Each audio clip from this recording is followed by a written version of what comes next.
गुरुदेव मेरे तुमको भक्तों ने पुकारा है, आओ अब आ जाओ, एक तेरा सहारा है। गुरुदेव मेरे तुमको भक्तों ने पुकारा है चारों तरफ छाया, मेरे घोर अंधेरा है। अब जाए कहाँ बोलो, तूफानों ने घेरा है।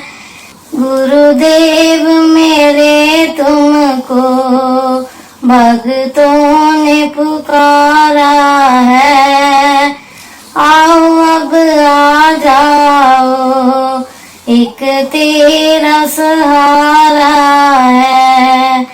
हे नाथ अनाथों को एक तेरा सहारा है।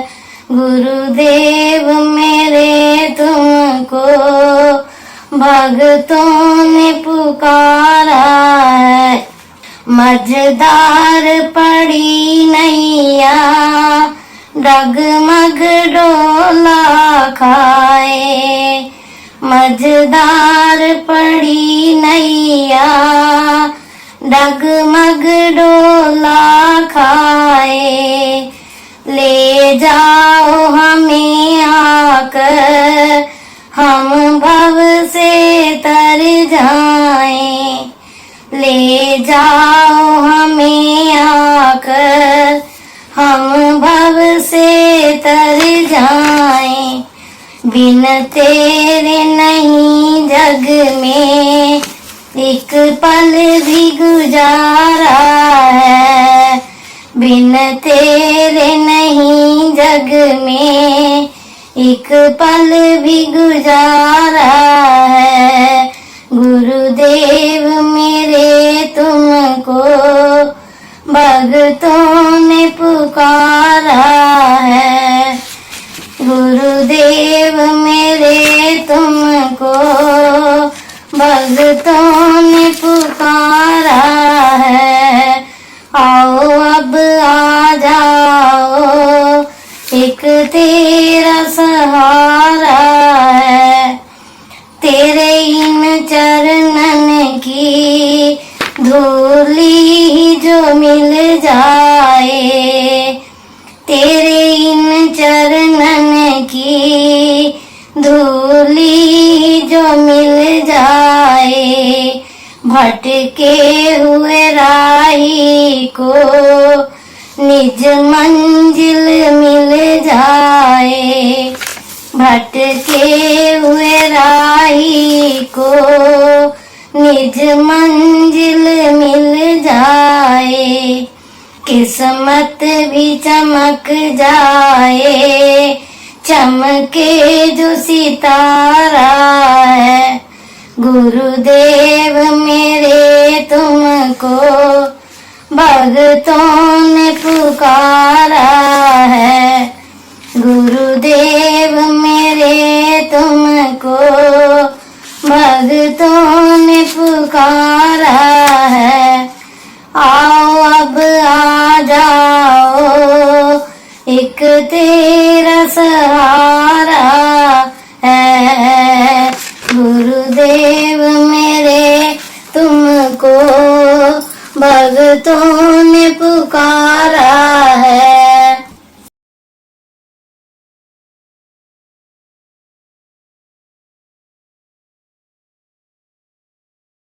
गुरु रूप प्यारी साध संगत जी, आप सभी के पवित्र चरणों में दासी का कोटि कोटि प्रणाम है।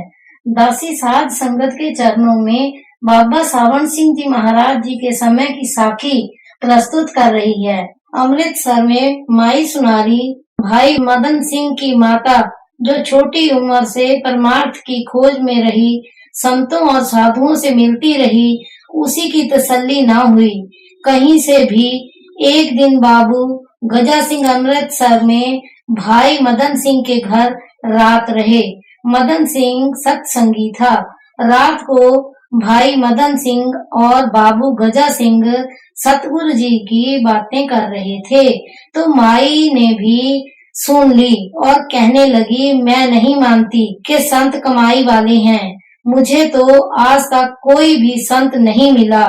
बहुत घूमी, लेकिन अभी तक मेरी तसल्ली नहीं हुई। बाबू गजा सिंह ने कहा, माई, अभी तुम्हें संत नहीं मिले हैं। यदि संत मिलते तो बोलने लायक ना रहती, सारे संशय मन के दूर हो जाते।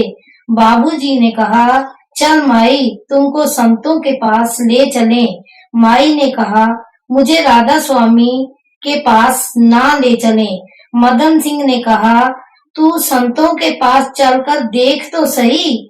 माई को लेकर बाबू गजा सिंह और मदन सिंह डेरे पहुंचे। सब राधा स्वामी करें। माई ने आंखें बंद कर ली। जब हजूर के पास ले गए तो चुप बैठी रही। श्री शहनशाह के नेत्रों में बड़ी ही कशिश थी। अब श्री शहनशाह जी ने माई को देखकर प्यार से बुलाया तो माई का दिल प्रेम से खिंच गया। माई ने सत्संग सुना और नाम ले लिया। नाम लेकर खूब कमाई की और अंदर के नजारे देखने लग गई। माई बहुत खुश थी। वो श्री शहनशाह से बहुत ही प्रेम करने लगी। सच्चे पातशाह जी माई को कमाई करने वाली समझकर आदर देते थे। एक दिन माई श्री अमृतसर के दरबार में गई। परिक्रमा से निकलने लगी तो सच्चे पातशाह जी ने प्रत्यक्ष दर्शन दिए और माई को कड़ाह प्रसाद दिया। माई के दिल में आई कि घर जाकर अपनी बहू बेटियों को बुला लाऊं, सतगुरु के दर्शन कर जावें।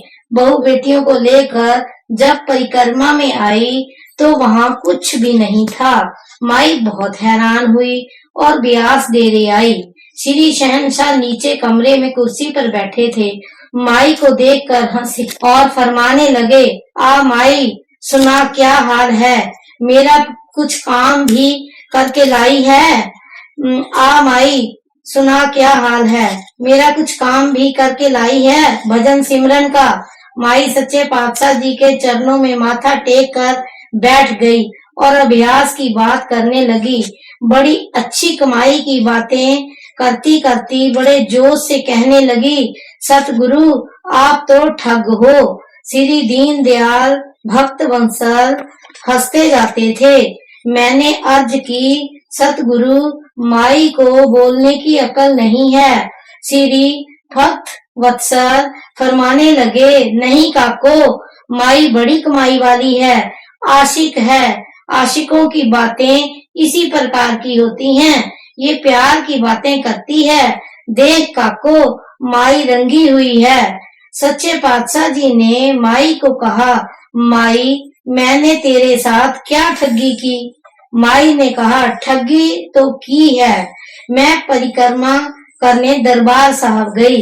परिक्रमा करने लगी तो परिक्रमा में आप खड़े थे। मैंने आपका दर्शन किया और आपने मुझे प्रसाद दिया। मैं तो मेरे जी में आई कि मैं घर जाकर बहू बेटियों को बुला लाऊं, सतगुरु के दर्शन कर जावें। जब मैं घर बुलाने गई और वापस आई तो वहां कुछ नहीं था। ठग न हुए तो और क्या हुए। श्री दीन दयाल जी ने फरमाया, देखो माई जी, जिस समय आपने हमें याद किया हम आपके पास पहुंच गए, और जब आप का मन परिवार में चला गया तो हम वापस चले गए। आप मालिक का ध्यान छोड़कर दुनिया की ओर क्यों गए? यदि आप हमें छोड़ते तो हम भी आपको नहीं छोड़ते। सो माता कसूर तेरा ही है कि मेरा।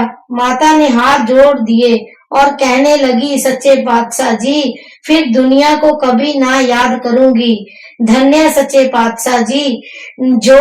जो माई इतनी खिलाफ थी वही सच्चे पातशाह जी की दया से इतनी भक्त और आशिक हो गई।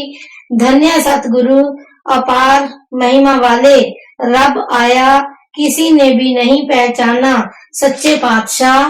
दिल की मोहब्बत अथवा सच्चे प्रेम को ढूंढ लेते थे, हथियारों की जंजीर भी प्रेम से तोड़ दी। माई नमस्कार करके चली।